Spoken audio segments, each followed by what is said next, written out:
Hello, everybody. I'm Brandy Kelly, and I'm a superintendent on a mission to lead with hope and to help my fellow educators do the same. The Lead with Hope podcast is a bi-weekly podcast that will inspire and empower you to lead with hope. Today, I'm honored to welcome my guest, Dennis Mathew. Dennis is an elementary school speech-language pathologist. I got choked up on my words there. He is a speech-language pathologist located in Oklahoma City. He's currently in his 16th year in public education, and in 2019, he began publishing his own children's books and music focused on social-emotional wholeness, a growth mindset, and character development. Welcome, Dennis. Thanks for having me. It's a high honor to be on this show with you. Thanks for having me. I've been looking forward to talking with you and learning more about you. So without further ado, why don't you start off by sharing your story with our listeners? Tell us who you are, what's your purpose, your passion, why did you become an educator? Dennis Mathew here. I am a husband and a father. We just got done talking about my kids, so that's a big part of our lives. I always knew from a very young age. I just knew I would work with kids.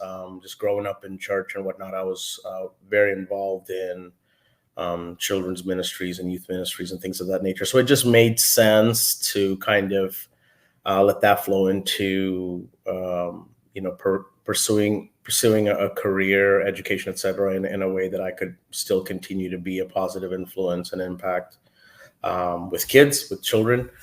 I knew I didn't think I'd be able to be in a classroom and be a teacher in the traditional sense with 20, 25 children at a time, and I thought I'd be better at those intentional small group interactions. And so my thought process kind of led me to look at, all right, what work settings would lend themselves to function in that way, where you could have small group qualitative interactions to kind of have a positive influence on youth. And so being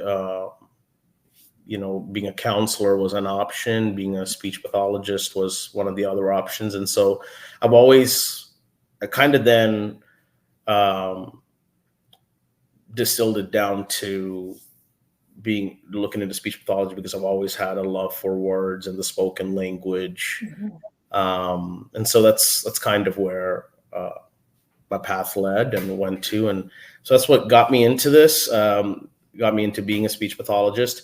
But my intention was never, for whatever reason, to work in a school setting. I thought maybe it would be in the medical hospital setting or in a private clinic type setting. But did my first student teaching at one of the schools that I currently in the district that I currently teach in. And so this was some 16 years ago. Walked into the school here in Mustang, Oklahoma, for my first student teaching experience. And on day one, I just knew that I belonged in a school.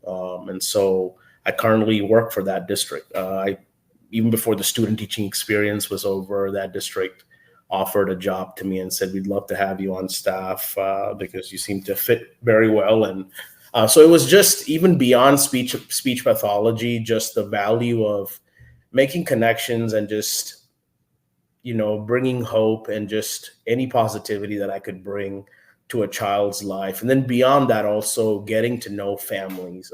That's probably one of the most rewarding parts of my job. I love being able to offer therapy to kids. Yes, I love working with children and being a positive role model to them. But being a dad, especially, I love connecting with other dads and moms and just being able to relate to them on how to take care of their children on their behalf, right?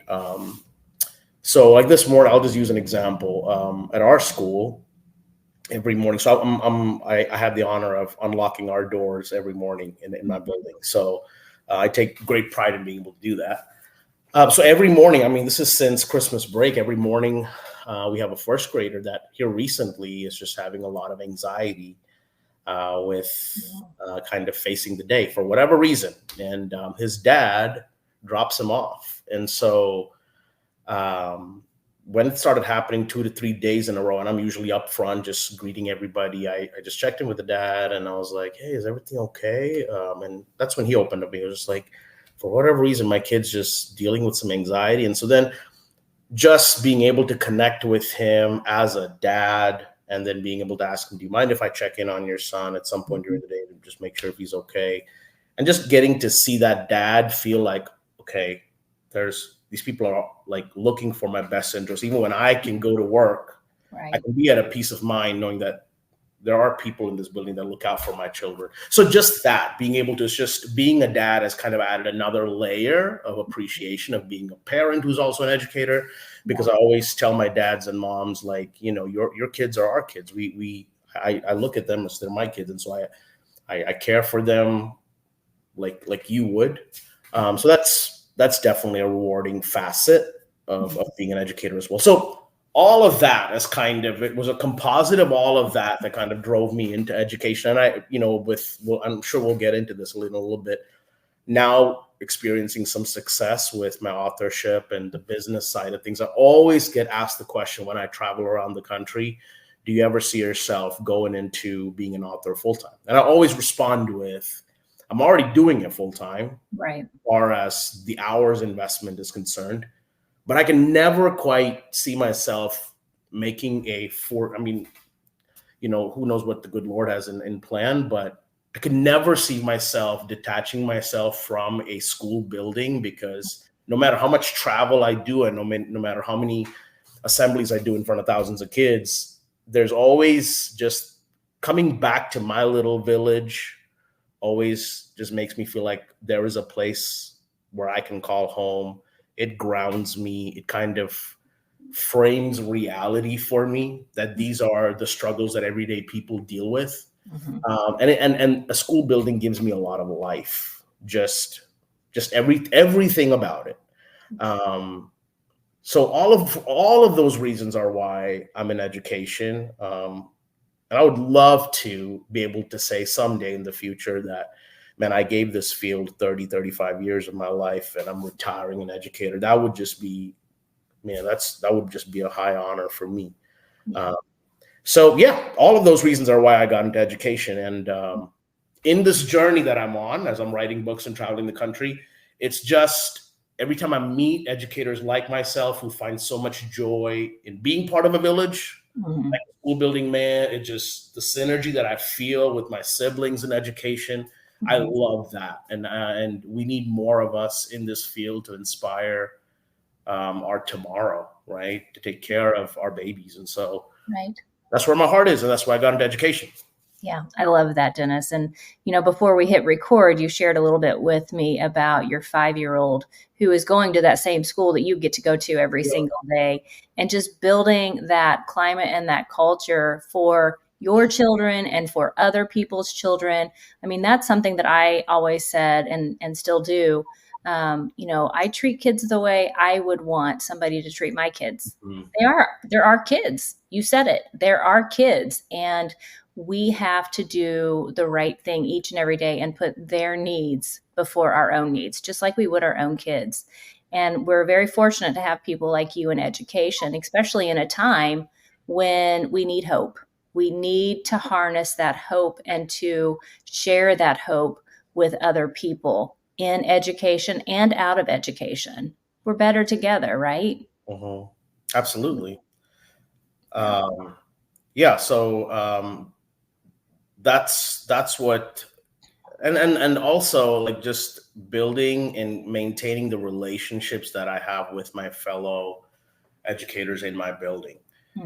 Being able to rally around staff members, not just helping them or being there for them, being there for them from a professional standpoint, also as it relates to them being human beings. When there's, I mean, I'll talk about, for example, the loss of a loved one, or when a family member is not feeling well, just being able to check in and say, are you guys good? Are you guys good on meals, for example? Do you need someone with your family at the hospital, et cetera, et cetera, et cetera, right? Or being able to reach out to my church and say, for example, we're dealing with something in the building. I think we need the community to rally around our school at this time. And being that connection, being able to stir up conversations that are proactive, conversations that look out for my building, all of those relational components are also what I love about being part of a school, being part of a village. Yeah. It's all about those relationships. And, I think that's why a lot of people in education have gotten into education. And that's really what spurred me on to create this system of self-efficacy with Lead with Hope. It was the educators when my brother Brandon drowned that rallied around our home or our family and created a safe space for me and my family. They call it themselves the 95ers. My brother would have graduated in 1995, and his classmates still to this day hold his memory in high regard. They still remember him. They still get together and talk about things. It's just so powerful, the bonds that you create and the relationships that you foster, and creating that safe space for our kids and our staff. That's what Hope's all about, and leading with Hope is all about.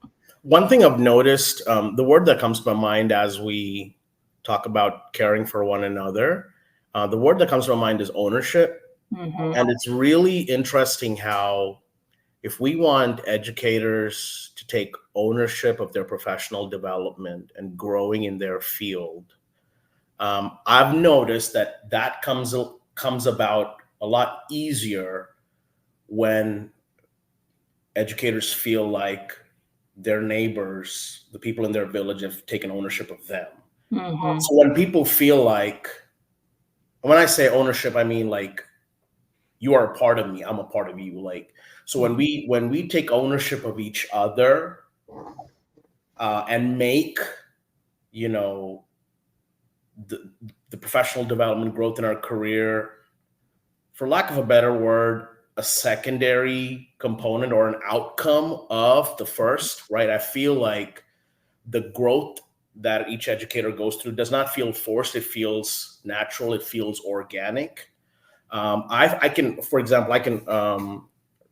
say for myself, I feel like I've really stepped up to the plate to take responsibilities in my building, especially this year, not simply because it looked good on my resume or whatever, but because I care about my leaders, Mm-hmm. right? I care about not even their titles, but about the people that they are, the personal things that they're going through. So anytime I feel like we as people in a building take ownership of each other, I feel like the morale rises, the investment that we all as individual members of a building, the investments that we put into making sure that we're all doing well professionally, those investments also start going up because I feel like morale starts going up. Why? Because we started genuinely caring about one another.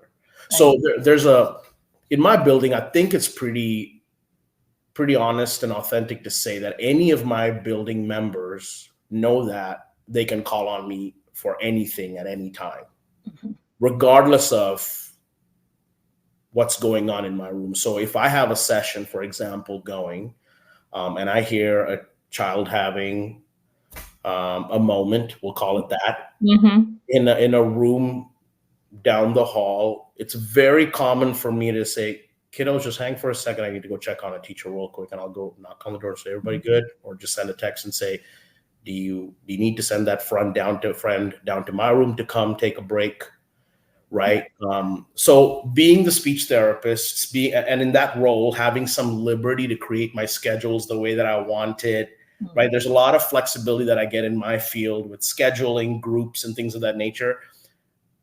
With that, I try to be as intentional as possible to be a pillar that my teachers can lean on, because teachers don't get that freedom to just say, hey, I need a break, kids, hang out in the hallway for a minute, or let me go take a break in the lounge for 4 or 5 minutes. You all just watch yourselves. Yeah. Our classroom teachers with 25, 30 kids in a room don't get that liberty Mm-hmm. And so I just try my best. And there are others in our building who do the same, who are just that extra support person for our classroom teachers, who can just go up to Miss Johnson or Miss Susie or whoever and say, okay, if you're having a moment with that child and if it's getting to the point where you can't teach your other 25 kids, send Johnny down with a little folder and just say, hey, take this to Mr. Mathew. And I think he needed something in this folder, and just send him down on an errand, and he gets to come and decompress in my room.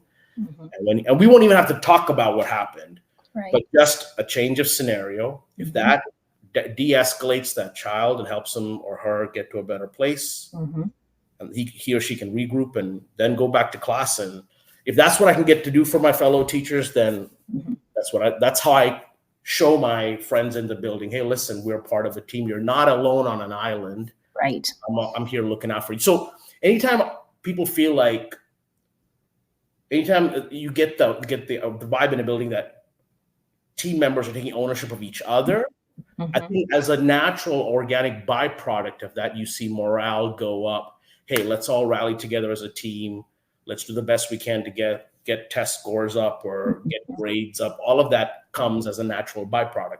Whereas if you put that car in front of the horse, and if there are 50 teachers in the building and they all 50 feel like they're on an island and they're stuck in their room with the 30 kids and no one's here to help me, like that's where I feel educators start feeling defeated. Yeah. And then the eventual, a byproduct is one of the mass exits that we're seeing of educators just leaving the field because they're pouring their heart and soul into a job. Let's not even talk about compensation and payment and all that. They don't feel valued or cherished. So in our building, I feel like we all rally together to make sure everybody's okay. We make a big deal out of little things like birthdays and you name it, right? And we take a lot of moments to laugh and be silly and be goofy, be sarcastic. Yeah. Because we have to. There's so much to complain and whine and worry about. So we take a moment throughout the day to laugh a lot. Like state testing's going on right now. Yeah. So you know what that means, right? So, heavy stuff. Yeah. So we do our very best to nurture our kiddos to do their best. I'm one of our building administrators for the state tests. Man, I cheer my kiddos on in my room, just letting them know I am so proud of you. In fact, you guys are the best group I've ever had a chance to administer this state test to, giving them every reason to succeed. So doing that for the kids, doing that for each other. Ownership is the word that just kind of came to my mind. We need to do that for each other to create that safe space we're talking about. Yeah, creating that ownership, that sense of belonging. And, in that comment, what I heard you say, Dennis, is service to others. Let's get the focus off of self and let's focus on other people and doing what we need to do to help them build their capacity. Let's coach them up. Let's support them. Let's encourage them. John Hattie talks about that in terms of collective teacher efficacy. And if we have that kind of a building, anything's possible. But we've got to lead. The adults in the building have to lead with that growth mindset, which is something that I love. And I love that's something that you foster in your work as well.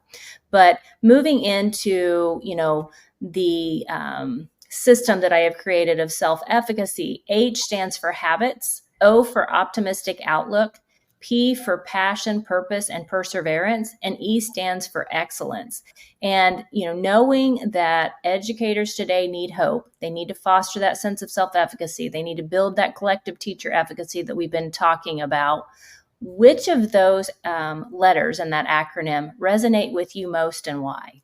So I would say habits. I don't know why. I'm just a big believer in just doing little things. I think it also connects with excellence. And I'm not perfect at it every day, but I think let's give it a 80-20 split. I think, 8 out of 10 days, I think I do this really well. And and I do it both for children, parents, teachers. I'm just wired this way. And I feel like maybe this is just an area of strength for me, where in other areas I'm not strong. And I think if you have 50 people in a building, all 50 will have their own area of strength, right? So I kind of stay in my area of strength. And one of that is words of affirmation. I'm really big on verbally lifting people up, and not in a very, textbook scripted way, but being authentic about it.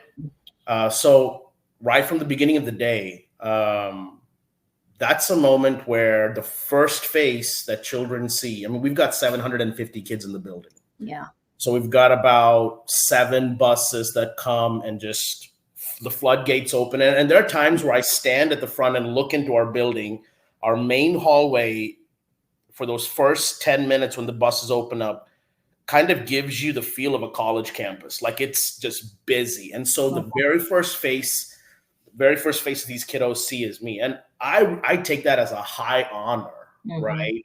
I'm not a morning person, never been a morning person. And my admin saw that was an area that I needed to grow in. And so my assistant principal, Miss Amanda, is the one that put me up to the challenge and say, I want you to be the person that opens the door in the morning, and just really just put me in the one, like, push me to really excel in the area where I'm not that strong in. And also it helped that I have a 5-year-old that I also need to take to school with me. Right. That really put the pressure was on to either just fail or just excel, right? And so I just took it as a high honor that my boss gave me the responsibility of the building key and said, you're opening the door. And that meant if I was not up and at 'em first thing in the morning, and if I didn't show up, then everything gets. So it was my response. So I just took it as, man, like, that's a lot of trust to put in me. She must see something in me to give that. And then also I've got a 5-year-old relying on my energy, my positive attitude to get to school. So the responsibility of a father, the trust that my assistant principal put in me, man, when that just told me, man, she must believe in me. Right. And so that was a great pat on the back. That my leader was recognizing the potential in me. And I just, by the grace of God, just stepped right up to it. So I have loved opening the door of my building every day and intentionally making eye contact with any child that will offer it and say, good to see you, have a good day. Please walk all the way to the cafeteria. Right. Good to see you. And there are children, I've got 2 every day that will make eye contact and say good morning. And I've made it a point to tell them later in the day, man, I really, you are the only 2 out of 500 kids that come out of the buses. You are the only 2 that wish me good morning every day. I'll let you know that makes a big deal. That's a big deal to me. Right. So being the grown up that's sowing that into people's lives, and then recognizing that gift in 2 students who also are wired like me in that sense, and letting them know you're onto something there. Keep being that kind of a person that acknowledges people, that basically letting people know no one's just a bystander. No one's just, everybody has a role to play. Just that acknowledgement, I think, makes people rise up to the opportunity that presents itself to them, right? So I get to do that. Like, going back to habits, that's a habit I stick to every day, being able to acknowledge people, and teachers as well, holding the doors for people as kiddos come in. I'm the one that kind of cards them in and lets them into the building. I'm just saying, good to see you, have a good day. Good to see you, good to see you. I'm glad you're here. So that, and I do that with the intention of, I don't know what has happened in that child's life up until the point they showed up to the door. Right. And so my hope is that saying that one thing will maybe let the child having a bad morning know, okay, somebody sees me, right? There are times where I'll see parents and kids just having conflict right at the door, right before they're about to walk in. I've seen kids walk in crying. And I don't need to know what that was about, but I can still acknowledge the child. Susie, it's good to see you. Have a good day. I'm so glad you're here. Now, Do I do it perfectly? Like, say, for example, if it's like minus 30 degrees outside and I'm, freezing, do I do it that perfectly where I'm like that person every single day? No, but I would say 80%, 80 to 85%, I do that for children just to kind of acknowledge them, let them know that I'm happy to see them. Right. Yeah. And that's so powerful, just so they see the same person, the consistency, the rhythm, the stability that you're giving them every single morning. And you've developed that habit because Miss Amanda saw something in you and she fostered that greatness in you. And now you're paying that forward and you're doing that for every kid that you see every morning. Yeah. And contractually, we only have to be in our building. We are an early building. Contractually, we have to be at our building by 7:25. So most days, me and my 5-year-old were there at 7:05, 7:10, 7:15. And I was telling my principal to have a group text with him. I was like, in 16 years, I've never been that person. Yeah. Never. I don't have to be that person. But Amanda, you brought it out of me. And what that does is it gives me like this big responsibility. Like, dude, you are the, like, there's a car dismissal component that's happening behind our building. But Dennis, you are the first person that people see. You set the tone. Yeah. So what are you going to do? Are you going to like go for it or just come on in? Yeah. Like, are you going to be just like, a downer, or are you going to like lift spirits up? And I'm a big person. And now I'm not going to leave my faith out of this conversation. My faith is just a big part of who I am. And I say that because I don't want to just give it up to me. It's all the grace of God. And I know there are listeners who are maybe secular, who are not of a faith mindset, and that's perfectly fine. But to be true to myself, if it wasn't for the grace of God, I would not be that person. Absolutely. And so it's because of the grace of God that regardless of the weather, that for almost a whole year now, that I've been able to take my 5-year-old and head out the door before the sun's up. I feel like it also sends her a message. That this is what we do, that when the sun comes up, we're excited. We are thanking God for the gift of a good day, and we get after it because every day is a gift, right? Yeah. So going back to habits, I love that. Just acknowledging people with the eye contact. Yeah. Yeah. Calling them out by name, hi, Dennis, how are you today? That's just big to me. I don't know why. I feel like that just matters. I just feel like that matters. Yeah. And it is. It's the simple things in life that we don't put enough of a priority on. It's knowing somebody's name. It is acknowledging them at the door, first thing of the morning. It's the simple things. And you set the tone for 750 students every single day. Wow. What a responsibility and a privilege. And to the listeners, I don't want people to falsely assume I'm some perfect educator human that's just knocking every area of my life out of the park. No. I've got things I'm working on, just like everybody who's listening is working on things. But this area, man, like it takes work. I'm not perfect at it, but I just love, this is an area where I think I'm excelling. Yeah. And I find joy in shining in this area. I want to share a story. Okay. Because I think this goes back to that acknowledgement. My student teacher year, this was some 16 years ago. I was a guy with a head full of hair and no facial hair. So that tells you. Single dude, fresh out of college. My first year, I was in 2 buildings. I was at an elementary school and a middle school. And in the middle school, I just volunteered to help out the coaches coach the JV basketball team. Volunteer, just because I wanted to make those connections. I'd never coached anything in my life. I was also brand new to the American culture because I had just moved to the United States in 2000. So I'm still getting exposed to, I'm a naturalized citizen. So I was still also exposing myself to mainstream culture. So I understood that in the American public school setting, you can coach sports. And so I just joined one of my buddies who were coaches, teacher friends. And I said, do you mind if I volunteer and just kind of like help you out with little things? And so one of the things that I do was just volunteer help, coach the 7th grade boys JV basketball team. So JV, middle school. Mm-hmm. I didn't have to be an expert at anything, just, catch the ball, pass, just little things. Mm-hmm. There was a young man in that JV team who only had one arm. And he had the other arm, I want to say it was left arm, had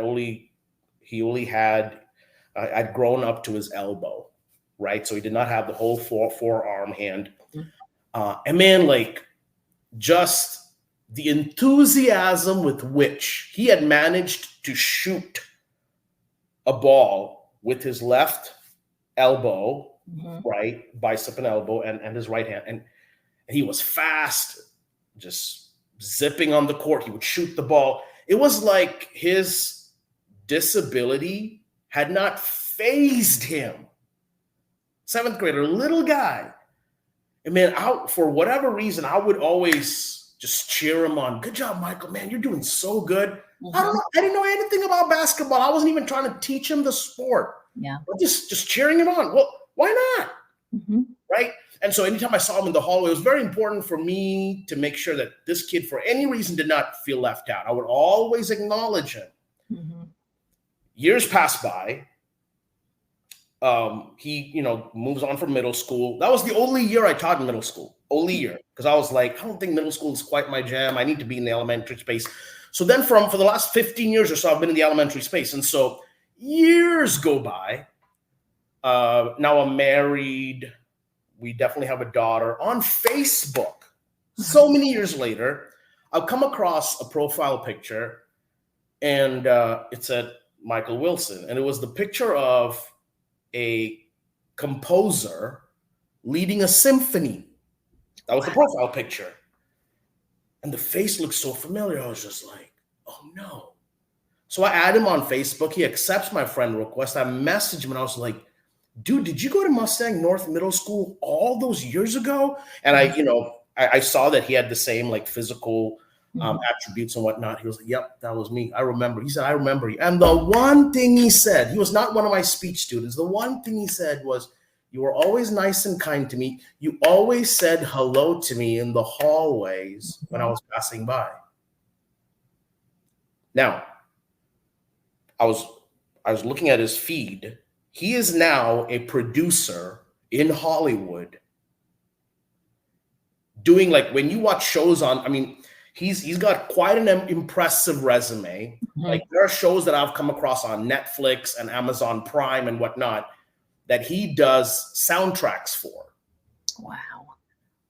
And today I consider him a friend. We text. And so me being a music kind of creator, we talk about working together. I've in fact connected him with other music major students who want to get into studio. We text now. And I'm 41 and he's maybe in his 20s or whatever. But I go back to, you never know, like, don't. And Dr. Kelly, the same for you and for everybody listening. We never know what little seed we plant. No. Just lets people feel like, man, I'm seen. I matter. Mm-hmm. Now, that does not mean relationship building all has to be a bed of roses and we sugarcoat everything. No. Again, when we let people know, going back to ownership, when we let people know that my village takes ownership of me, that gives the relational bandwidth equity for us then hold people accountable. In fact, people are okay with being held accountable if there is relational depth there. So all I would say, again, going back to, we never know whose life we are kind of uplifting by sowing the seed of just encouragement. Going back to habits, right? Yeah.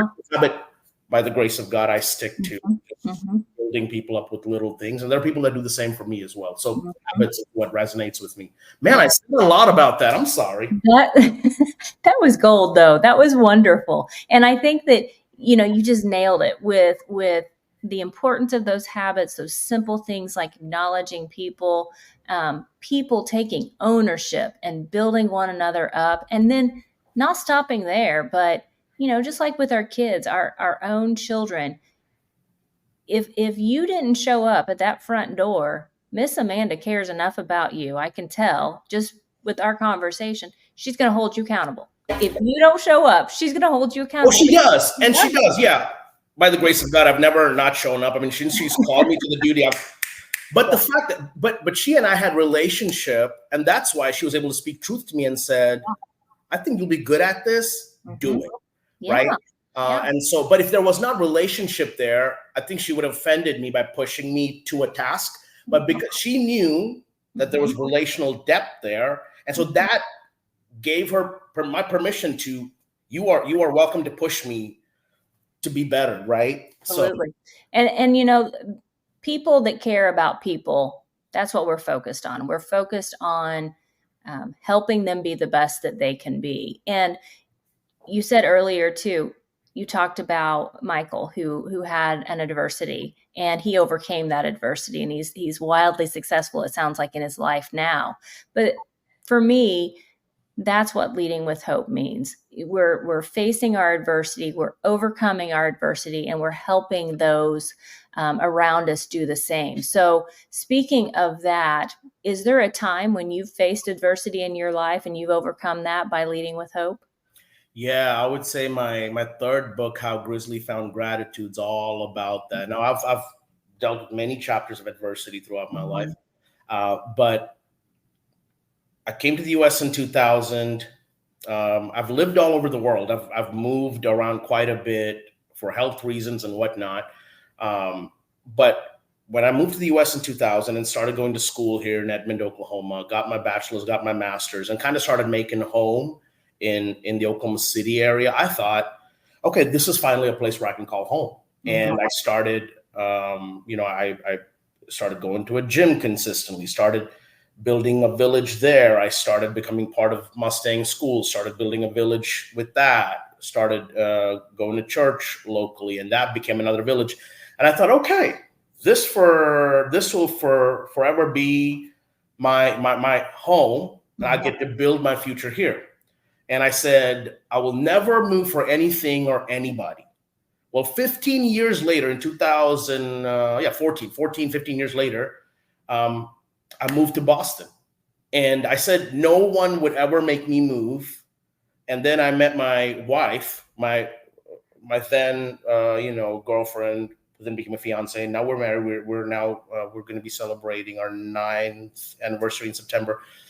And that's how love works, right? So I said I would never move for anything or anybody. And then I met the person. I was just like, oh, I've got to move. And because I remember saying, I remember her telling me, I don't think that I would have job opportunities if I moved to where you are. And I was like, we didn't even have a discussion about it. It was just, this is what I have to do. Not a problem, babe. I'm selling everything. Sold the house, bid farewell to anything, did not know what job opportunities I had, just left.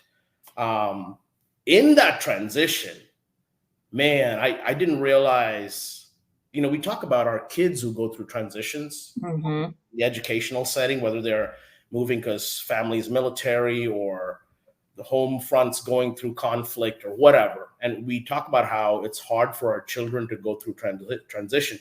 Being a 30-some-year-old, after having lived in the Oklahoma City area for 15 years, that move was hard. It was traumatic. Because I was leaving my gym community, church community, my family, my work family. I was starting all over, moving from the Midwest to the Northeast, two completely different parts of the country. That was trauma. That brought up a lot of, like, what am I going to do with my life? Why is this happening to me? So that was very traumatic. And in that time of trauma, of change, my wife and 7 to 8 complete strangers who were part of the new church that we found in New England. I moved to the Boston area. 7 to 8 people really rallied around me and my wife and just became our support system. Again, because they saw something in us, me and my wife. And so they rallied around us and really just built us up. And I started putting my hope not so much in things, but in my faith, Yeah. and in the people around me, right? And we just started taking ownership of each other, right? I got you, you got me, right? When I'm on a day where I'm not my best, I don't have to worry because I know you got me. And on a day when you're not your best, don't worry, I'm there for you. So we just became this cohesive, and that group could not be any more different from each other. We were literally from all over the world. Like we had friends from Africa in there. There's me from India. I mean, there's just, right? But we didn't care. Our differences did not matter to us. We all were in need of a tiny village, and we just really stuck. And that season of life that was super hard brought about so much healing. It really grounded my wife and I together. Like our roots grow deeper in the midst of storms and in the midst of wind, right? Our marriage got really strong in that season of adversity where we had a lot of uncertainty, right? And that whole transition, having to start over, is what inspired my third book, How Grizzly Found Gratitude, where the grizzly is supposed to be representative of me. We overcame that season of adversity because of the good that we saw in each other. I think, like, it was a season of life where we saw, okay, nothing that I want to go right in the season of life is going right for me. But I see good in you, and I want to contend for that. And the people in our groups did that for each other. And so part of what gives us hope in moving through seasons of adversity is the good that we see in each other. We keep taking the next step and the next step and the next step for the sake of the good that we see in each other, right? And when we start doing that for each other, I think the group, the community, the culture, the team becomes tight knit, right? And before you know it, you have survived or come out of that season of adversity. So yeah, it's the good that we saw in each other, that kind of. Yeah. And that's so important for us to remember, not just for ourselves as adults, but also for our kids that are going through those trials and those tragedies in life. And we are all going to face adversity at some point in our life. And I, like you, rely on my faith and the scripture that I really cling to. And it was something that was important to me whenever I was 15 in that season of adversity, that my first notable season of adversity when my brother drowned. My mom talked a lot about Romans 8:28. All things work together for the good of them that love the Lord. Yep. Those are called according to his purpose. Yep. You got it. And, there's good. We just have to look for it. We have to see it.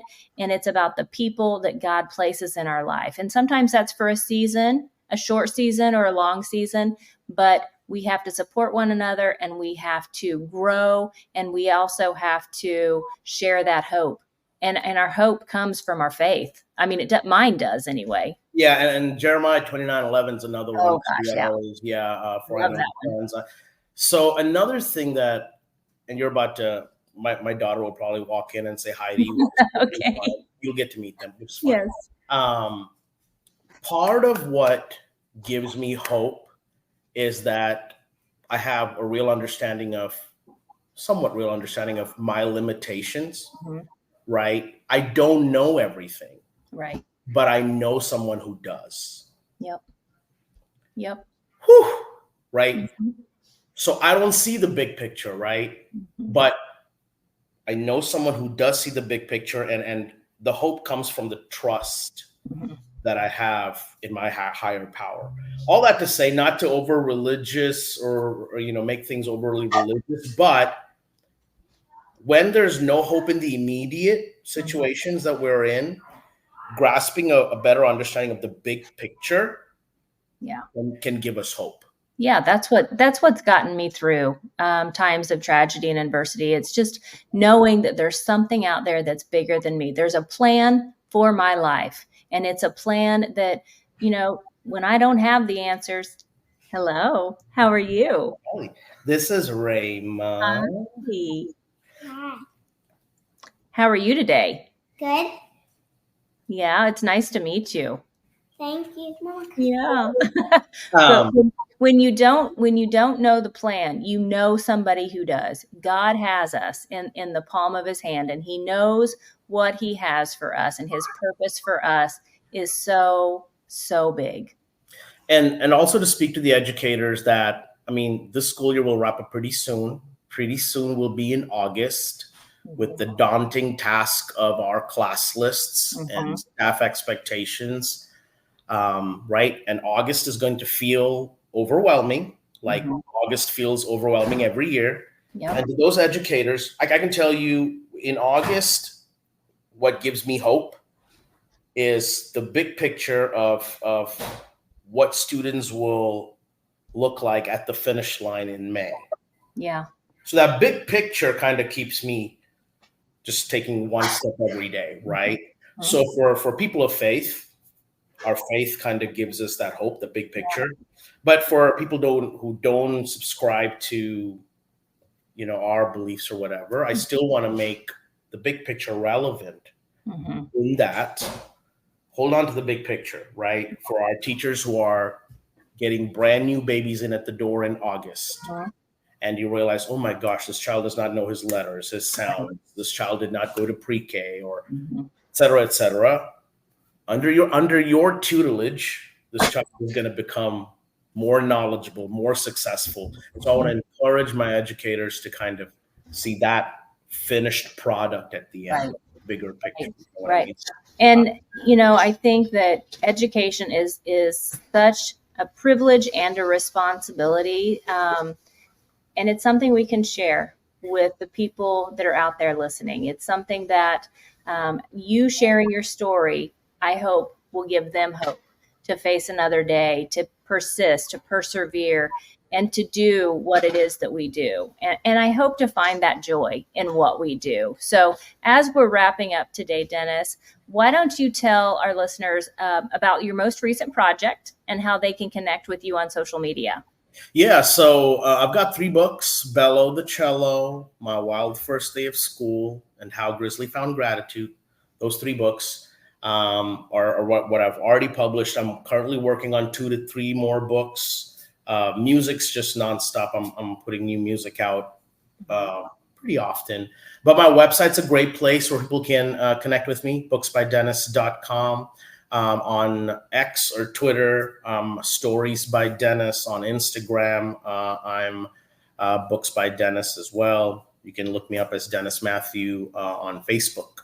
And we're connected on Facebook too. So yeah, those are all the different ways that educators can reach out to me. I would love to come do school events at schools. I've been able to distribute some 80,000 books now in the last 5 years to some 350 schools. So I'd love to connect with more administrators out there. And thank you, Dr. Kelly, for having me on your platform. I really appreciate it. Yeah, this has been fun. I think I could talk to you all day, Dennis. You are same here.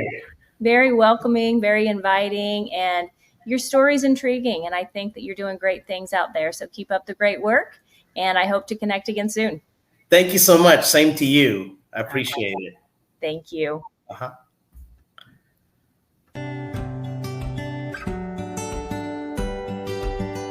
Leading with Hope is an intentional practice requiring self-reflection and self-awareness. Check out my website at leadwithhope.net and subscribe to my monthly newsletter. My newsletter provides 3 tips, 2 quotes, and 1 question that will help you build self-efficacy and lead with hope.